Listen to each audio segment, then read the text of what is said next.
जी, अस्सलाम वालेकुम। My name is Mohammad Haroon. Chapter है किंगडम एनिमलिया या डाइवर्सिटी अमंग एनिमल्स। इस चैप्टर को हमने स्टार्ट किया हुआ था और हमारे 5 बेसिक लेक्चर जो हैं इस चैप्टर पर हो चुके हैं। और आज का हमारा लेक्चर है जर्म लेयर्स, कि जर्म लेयर्स क्या होती हैं।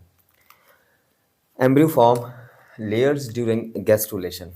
एम्ब्रियो के अंदर ख़ास किस्म की लेयर्स बनती हैं गैस्ट्रुलेशन के दौरान, और उन लेयर्स को कहा जाता है जर्म लेयर्स। इनको बेटा क्या कहा जाता है? जर्म लेयर्स कहा जाता है। कब बनती हैं ये? किस स्टेज पर बनती है? गैस्ट्रुलेशन स्टेज पर। तो गैस्ट्रुला क्या है? ये लास्ट लेक्चर के अंदर आपको काफ़ी डिटेल से बताया था मैंने। डेवलपमेंटल बायोलॉजी का जो पीछे कंसेप्ट है, काफ़ी लंबी डिस्कशन हमने की थी कि गैस्ट्रुलेशन प्रोसेस क्या होता है, उससे पहले ब्लास्टुला स्टेज क्या है और मारूला स्टेज क्या है। ये सारी डिस्कशन हमारी ऑलरेडी हो चुकी हैं, ठीक है। तो आज फर्दर मैं उसको मज़ीद वजाहत के साथ तो नहीं बता सकता, क्योंकि ये सारी चीज़ें पहले डिस्कस हो चुकी हैं। क्लियर? तो आज हम जर्म लेयर का जो कंसेप्ट है वो हम उसको कंप्लीट करते हैं। अब सिंपल सा एक मैं थोड़ा सा टच दे देता हूँ। हमने कल वाले लेक्चर के अंदर ये पढ़ा था कि ब्लास्टुला स्टेज, इसको हमने क्या नाम दिया था बेटा? ब्लास्टुला का नाम दिया था। भाई क्यों नाम दिया था ब्लास्टुला का? क्योंकि इसके अंदर सर ब्लास्टोसील है, ब्लास्टोसील बनती है, तो इसलिए हम कहते हैं ये ब्लास्टुला स्टेज है। फिर उसके बाद ब्लास्टुला स्टेज से आगे हमारे पास नेक्स्ट स्टेज स्टार्ट हुई थी गैस्ट्रुला। और गैस्ट्रुला के बारे में हमने डिस्कस किया था कि भाई यहाँ पर जर्म लेयर्स बनती हैं, ठीक है। ये 3 लेयर्स बन रही हैं, आउटर लेयर है और मिडिल लेयर है और उसके बाद इनर लेयर है। ये 3 लेयर्स में, और मैंने आपको ये बात कही थी कि बिल्कुल इसी तरह की अरेंजमेंट नहीं होती।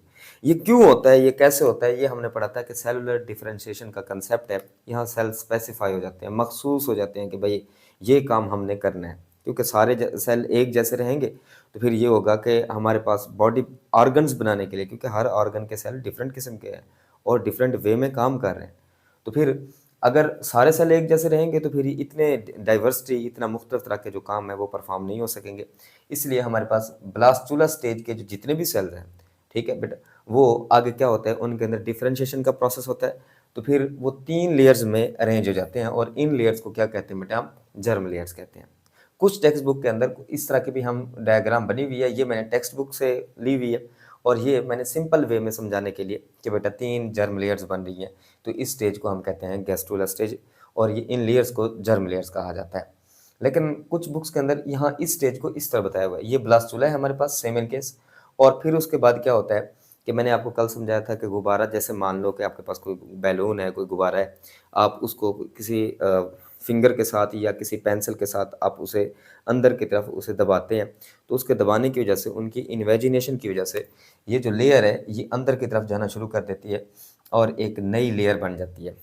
फिर मैंने आपको ये बात भी समझाई थी कि ये जो कैविटी है जिसे हम ब्लास्टोसील कहते हैं, ये ब्लास्टोसील, इसका साइज़ कम हो जाता है और यहाँ पर एक नई कैविटी बन जाती है। इस नई कैविटी को बेटा क्या कहते हैं? आर्केंटिरॉन कहा जाता है, आर्केंटिरॉन, ठीक है बेटा। तो ये न्यू कैविटी बनी थी, और यहाँ जो ऊपर ओपनिंग हमें नज़र आ रही है, ये वाली ओपनिंग, और इस ओपनिंग को हमने नाम दिया था कि ये ब्लास्टोपोर है, ब्लास्टोपोर। क्लियर बेटा? तो ये हमने कल डिस्कस कर लिया था। अब हमारे पास क्या होता है, ब्लास्टोपोर बनने के बाद इस स्टेज के ऊपर क्या होगा? 2 लेयर्स हमें नज़र आ रही हैं, एक ये बाहर वाली लेयर नज़र आ रही है, एक ये अंदर की तरफ नज़र आ रही है। तो जो बाहर की तरफ लेयर हमें नज़र आ रही है बेटा, इसको कहते हैं ये एक्टोडर्म है, एक्टोडर्म। क्लियर? और ये अंदर की तरफ, ये जो मैंने ग्रीन कलर में यहाँ पर बनाई हुई है बेटा, इसको हम कहते हैं, ये हमारे पास एंडोडर्म है, एंडोडर्म, ठीक है बेटा। फिर क्या होता है? फिर एंडोडर्म के कुछ सेल्स, याद रखना है, एंडोडर्म के कुछ सेल सेपरेट हो जाते हैं, अलग हो जाते हैं। अलग होने के बाद एक नई लेयर बनाना शुरू कर देते हैं। इस नई लेयर को बेटा हम कहते हैं, ये है मीजोडर्म, मीजोडर्म। तो इस तरह हमारे पास 3 लेयर्स बनेंगे, एक्टोडर्म, एंडोडर्म और मीजोडर्म। क्या सारे एनिमल्स के अंदर 3 लेयर्स बनती है? तो इसका आंसर है नो बेटा, सब एनिमल्स के अंदर ये 3 लेयर्स नहीं बनती। जिसके अंदर 2 लेयर्स बनेंगी फिर हम उनको कह देंगे डिप्लोब्लास्टिक, और जिनके अंदर ये 3 लेयर्स बनती हैं तो फिर हम उनको कह देंगे बेटा ये क्या है? ट्रिप्लोब्लास्टिक है, ठीक है। तो नेक्स्ट जो हमारे पास डिटेल है बेटा वो है डिप्लोब्लास्टिक और ट्रिप्लोब्लास्टिक का कंसेप्ट। तो डिप्लोब्लास्टिक एनिमल्स किसे कहते हैं, साथ हेडिंग के अंदर ये आपने लफ्ज ऐड करना है एनिमल्स। तो डिप्लोब्लास्टिक एनिमल्स कौन से होते हैं, हैविंग टू जर्म लेयर, वो एनिमल जिनके पास 2 जर्म लेयर्स मौजूद हों उनको हम कहते हैं ये डिप्लोब्लास्टिक एनिमल है। कौन कौन सी जर्म लेयर मौजूद होंगी यहाँ पर, एक्टोडर्म और सेकंड वन है हमारे पास एंडोडर्म। एंडोडर्म, ये 2 जर्म लेयर्स यहाँ पर मौजूद होती हैं। तो क्या मीजोडर्म नहीं होती, नहीं बेटा इनके अंदर मीजोडर्म नहीं होती। फिर मीजोडर्म की जगह पे कोई और लेयर होगी, है एक, हम पढ़ेंगे वहां पर, उसको हम कहते हैं मिजोगलिया। मिजोगलिया, लेकिन ये नॉन सेलुलर लेयर है, इसके अंदर कोई सेल मौजूद नहीं है, ये जिलेटिनस है, जेली लाइक लेयर है। ठीक है, तो हम स्पेसिफिकली हम इसे लेयर क्यों नहीं कहते, क्योंकि इसमें सेल मौजूद नहीं है, जेल की तरह की इसकी कंसिस्टेंसी होती है, जेल की तरह की ये लेयर होती है। ठीक है, तो हमारे पास फिर 2 बेसिक लेयर्स बनती हैं, एक्टोडर्म और एंडोडर्म। क्लियर, तो वो एनिमल्स जिनके अंदर ये 2 जर्म लेयर बने उनको हम कहते हैं डिप्लोब्लास्टिक एनिमल्स।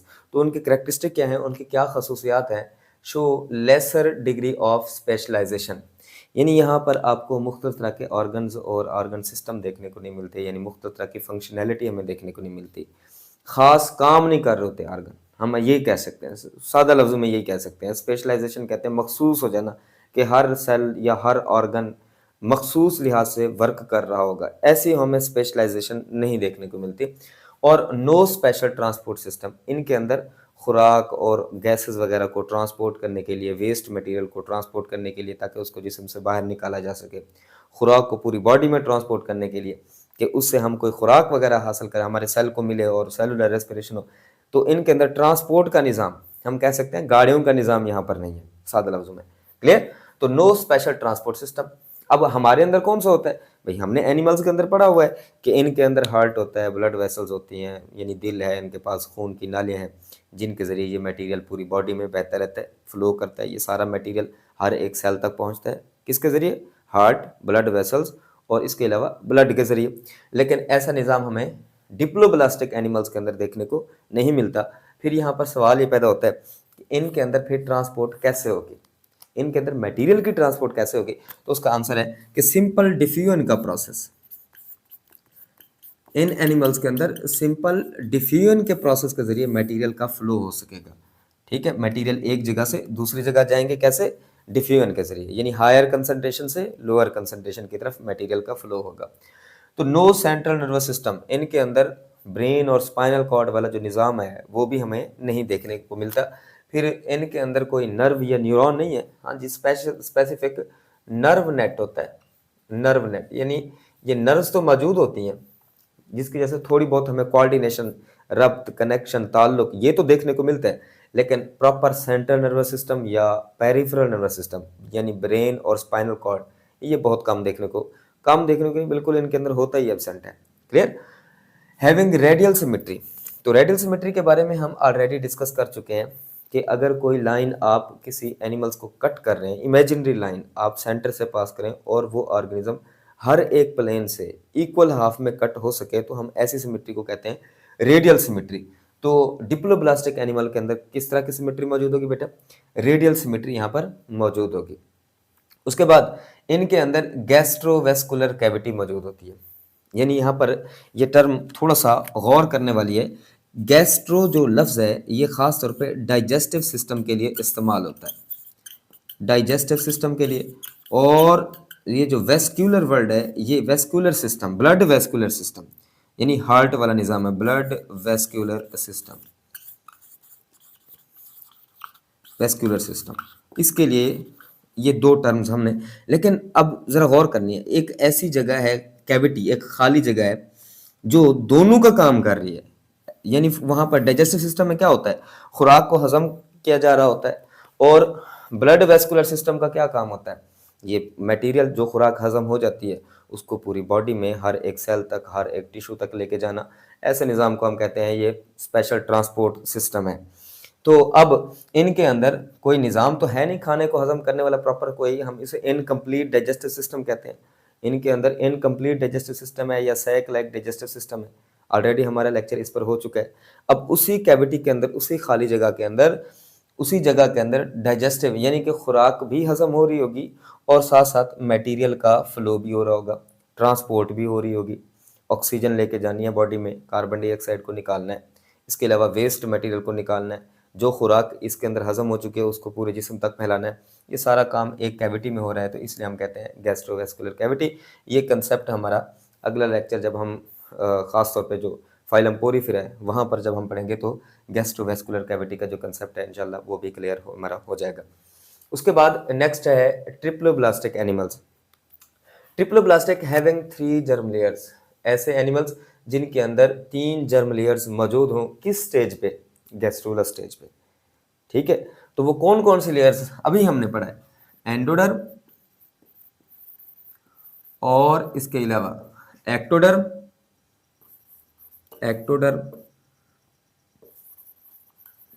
और इसके अलावा बेटा लास्ट वन है मीजोडर्म।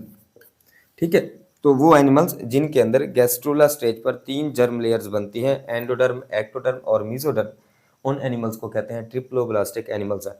फिर जो बातें यहाँ पर हमने डिस्कस की हैं उसको रिवर्स कर देंगे तो ट्रिप्लोब्लास्टिक एनिमल की कैरेक्टरिस्टिक बन जाएंगी। वहाँ पर डिप्लोब्लास्टिक में पढ़ा show lesser degree of specialization, यहाँ ऑर्गन खास परफॉर्म, कोई खास टास्क परफॉर्म नहीं कर रहे होंगे, ठीक है, स्पेसिफिक नहीं होंगे। यहाँ पर है show higher degree of specialization, यहाँ हर ऑर्गन अपने अपने जिम्मे जो भी उसके काम होता है वो परफॉर्म कर रहा होता है। क्लियर? इसके अलावा हैविंग स्पेशल ट्रांसपोर्ट सिस्टम, इनके अंदर मटेरियल के फ्लो के लिए अभी हमने पढ़ा ब्लड वेस्कुलर सिस्टम का होता है, क्योंकि खाना हजम हो रहा है, ऑक्सीजन को लेकर जाना है, कार्बन डाइऑक्साइड को निकालना है, वेस्ट मटेरियल को निकालना है, ये ट्रांसपोर्ट है, गाड़ियों का निज़ाम है। तो इनके अंदर एब्सेंट था तो इनके अंदर वो निज़ाम मौजूद होता है। ठीक है, इसके अलावा वहाँ पर हमने पढ़ा कंप्लीट डाइजेस्टिव सिस्टम नहीं होता, एक खाली जगह होती है। जैसे मैं आपको मिसाल देता हूँ इस चीज़ को क्लियर करने के लिए, बार बार हम एक ही चीज़ डिस्कस कर रहे हैं। जैसे हमारे पास कोई हाइड्रा हो ना, ठीक है, तो हाइड्रा के अंदर ना सिंपल अगर आप देखें तो इनके अंदर सिर्फ एक ओपनिंग है, इनके अंदर कोई प्रॉपर हम कह सकते हैं डाइजेस्टिव सिस्टम नहीं है, ब्लड वेस्कुलर सिस्टम नहीं है। ठीक है, तो फिर खाना हजम कैसे होगा? कोई भी खुराक ये क्या करेगा, अपनी इस बॉडी के अंदर लेके आएगा, फिर क्या करेगा, अपने बॉडी से एंजाइम डालेगा इसके ऊपर, और ये जो खाना है ना ये छोटे छोटे पीसेस में टूट जाएगा, छोटे छोटे टुकड़ों में, यानी कि हम जिसे कहते हैं हजम हो जाना। अब ये खाना हजम हो गया, हजम होने के बाद इसे पूरी बॉडी में जज्ब कर लिया जाता है। ठीक है, पूरी बॉडी के सेल तक पहुंचा दिया जाता है। इसके अलावा जो वेस्ट मटेरियल बचता है उसको इस कैविटी के अंदर भेज दिया जाता है, फिर यहाँ इस कैविटी से बाहर निकाल दिया जाता है। यानी इससे 2 काम ले रहा है हाइड्रा इस खाली जगह से। एक तो ये है कि खुराक को हजम भी करवा रहा है एंजाइम डालकर, दूसरा ये है कि जो हजमशुदा खुराक है उसको अपने सेल तक पहुंचा भी रहा है, ऑक्सीजन को अपने सेल तक पहुंचा भी रहा है, वहां से कार्बन डाइऑक्साइड को भी ले रहा है, और जो वेस्ट मटेरियल बन रहा है वो भी इसी कैविटी में आ रहा है और उसी के जरिए बाहर निकाला जा रहा है। तो इस खाली जगह के अंदर दोनों काम एक साथ हो रहे हैं, इसलिए ऐसी कैविटी को हम कहते हैं ये गैस्ट्रोवेस्कुलर कैविटी। लेकिन अगर हम देखें ट्रिप्लोब्लास्टिक एनिमल में तो ऐसा नहीं है कि एक ही जगह के ऊपर सारा काम वहां पर हो रहा हो, बल्कि ये है कि इनके अंदर डाइजेस्टिव सिस्टम अलग किस्म का होगा जहाँ सिर्फ खाना हजम होगा, और transport system blood vascular system जिसमें खून की नालियाँ होंगी, खून होगा, और इसके अलावा हार्ट वगैरह, ये 3 चीज़ें अलग अलग निज़ाम यहाँ पर रखा हुआ है। इसलिए हम ये भी कहते हैं कि इनके अंदर हायर डिग्री ऑफ स्पेशलाइजेशन होती है। ट्रिप्लोब्लास्टिक एनिमल्स के आगे फर्दर हम 3 टाइप्स बनाते हैं, सिलोमेट, एसिलोमेट, सूडोसिलोमेट, जो कि हमारा नेक्स्ट लेक्चर होगा इंशाल्लाह। उसके बाद जो हम जर्म लेयर्स पढ़ रहे हैं कि एक्टोडर्म, मीजोडर्म और एंडोडर्म बन रही हैं, ये इनका क्या फंक्शन है, ये क्या टास्क परफॉर्म कर रही हैं एनिमल्स के अंदर, क्योंकि ये अगर ये ना बनती ना तो हमारी बॉडी ऑर्गन्स ना बनते, क्योंकि सारे सेल तो एक जैसे थे, तो पूरा निज़ाम सारा एक जैसा होता, फिर कौन दिमाग के तौर पर काम कर रहा होता, हार्ट के तौर पर अलग हिस्सा काम कर रहा है, ये किडनी अलग काम कर रही है, तो ऐसे अलग अलग फंक्शन हमें देखने को ना मिलते। ठीक है बेटा, तो ये अलग जर्म लेयर्स बनी है, अलग अलग हिस्से बने हैं, और हर लेयर, हर एक तय अलग अलग काम करती है। जैसे यहाँ पर एक्टोडर्म है, अब एक्टोडर्म क्या थी, आउटर मोस्ट लेयर है हमारे पास। क्लियर? अब आउटर मोस्ट लेयर होने के बाद ये क्या काम कर रही है भाई, जैसे हम बड़े हो रहे हैं, यानी डेवलपमेंटल स्टेज पे, खास तौर पे हमारे अंदर जैसे ही कोई छोटा सा बच्चा बन रहा है उसके अंदर स्किन एपिडर्मिस, ठीक है, हमारी स्किन की 2 लेयर्स होती हैं, एक एपिडर्मिस होती है, एक एंडोडर्मिस होती है। तो ये आप लोगों ने इसको कंफ्यूज नहीं करना। ये स्किन की आउटर लेयर जो होती है ना, जिसे एपिडर्मिस कहते हैं, ये एपिडर्मिस को बनाने के लिए यूज होती है। एक्टोडर्म से बनेगी खासतौर पे। इसके अलावा जो हमारे बाल वगैरह हैं, नेल्स, नाखून वगैरह हैं, और नर्वस सिस्टम खासतौर पे, ये भी ऑब्जेक्टिव के लिए पूछा जाता है। और स्किन एपिडर्मिस वाली लाइन भी ऑब्जेक्टिव के लिए पूछी जाती है कि स्किन एपिडर्मिस कहाँ से बनती है, भाई एक्टोडर्म से बनती है। आपका नर्वस सिस्टम कहाँ से बनता है, वो भी एक्टोडर्म से बनता है। भाई कैसे बनता है, ऑर्गेनोजेनेसिस का प्रोसेस है, ठीक है। डेवलपमेंटल बायोलॉजी, जोलॉजी के सब्जेक्ट जब आपको पढ़ाया जाता है, वहाँ पर एक अलग सब्जेक्ट के तौर पर ये चीज़ें डिस्कस की जाती हैं। अच्छा, इसके अलावा हमारा जो पिट्यूटरी ग्लैंड है वो भी किससे बनता है, एक्टोडर्म से बनता है। इनेमल, हमारे दांतों की जो ऊपर वाली तह होती है, खासतौर पे सख्त है, वो भी किससे बनती है, एक्टोडर्म से बनती है। एक और बात जो कि बहुत इंपॉर्टेंट है और याद रखनी है आप लोगों ने, एड्रीनल मेडुला। एड्रीनल मेडुला, हमारा जो एड्रीनल ग्लैंड होता है उसकी जो इनर साइड है उसको हम एड्रीनल मेडुला कहते हैं। वो एड्रीनल मेडुला भी एक्टोडर्म से बनता है, ठीक है। तो आपने देखा है कि ये एक ही लेयर है, एक लेयर के सेल आगे स्पेसिफाई होकर ये इतना सारा काम यहाँ पर बहुत सारे ऑर्गन्स बनाने के लिए इस्तेमाल हो रहे हैं। क्लियर। उसके बाद नेक्स्ट वन हमारे पास लेयर है मेसोडर्म। मेसोडर्म एक मिडल लेयर है, दरमियान में ये मौजूद होती है। अभी वहाँ पर उस डायग्राम में भी मैंने आपको ये बात सिखाई है कि ये सेंटर में बनती है, दरमियान में बनती है। सबसे बाहर एक्टोडर्म, दरमियान में मेसोडर्म, और उसके बाद अंदर की तरफ एंडोडर्म। अगर ये कंसेप्ट इस तरह देखना हो, सबसे आउटर लेयर ब्लैक में एक्टोडर्म, दरमियान में मेसोडर्म, और अंदर वाली जो ये ग्रीन में है इसको हम क्या कहते हैं, एंडोडर्म कहते हैं। क्लियर। तो अब मेसोडर्म मिडल लेयर है, ये क्या बनाती है, बोन्स बनाती है, मसल वगैरह बनाती है, किडनी, गुर्दे वगैरह इसी से बनते हैं। और इसके अलावा हार्ट, ह्यूमन हार्ट भी मेसोडर्म से बनता है। कार्टिलेज वगैरह कनेक्टिव टिश्यू है, ये भी उसी से बनता है। और स्किन डर्मिस, ये बात याद रखने वाली है। एपिडर्मिस का कंसेप्ट यहाँ पड़ा है कि वो एक्टोडर्म से बनती है। और इसके अलावा स्किन की जो डर्मिस दूसरी तह है, दूसरी लेयर है, ये भी किससे बनती है। और इसके अलावा एड्रीनल कॉर्टेक्स, याद रखना मैंने यहाँ पर लिखा है एड्रीनल मेडुला। एड्रीनल मेडुला खुद किससे बनता है, एक्टोडर्म से बनता है। जबकि एड्रीनल कॉर्टेक्स वाला जो बाहर वाला हिस्सा है ये मेसोडर्म से बनता है। क्लियर। उसके बाद एंडोडर्म थर्ड वन लेयर है, ये किसको बनाती है, वो है डाइजेस्टिव सिस्टम हमारा, ये भी एंडोडर्म से बनता है। लीवर भी एंडोडर्म से बनता है। और पैंक्रियाज और लंग्स वगैरह ये हमारे बॉडी ऑर्गन्स एंडोडर्म से बनते हैं। तो आप लोगों का आज का लेक्चर जर्म लेयर्स की टाइप्स कितनी है, हर जर्म लेयर का फंक्शन क्या है, जर्म लेयर की बुनियाद पे हमने जानवरों की क्या क्लासिफिकेशन की हुई है, डिप्लोब्लास्टिक और ट्रिप्लोब्लास्टिक का कंसेप्ट भी हमारा आज कंप्लीट हुआ है। नेक्स्ट जो लेक्चर होगा हमारा वो खासतौर पे सीलोम, एसिलोमेट, सूडोसिलोमेट और सिलोमेट पे होगा, और वो भी बहुत इंपॉर्टेंट है। और उसके बाद एक दो और लेक्चर बेसिक पे होंगे। बाकी फिर इंशाल्लाह फिर हमने कंसिस्टेंटली अपने फाइलम को स्टार्ट कर देना है। आज के लिए बस इतना ही, इजाज़त दीजिए, अल्लाह हाफ़िज़।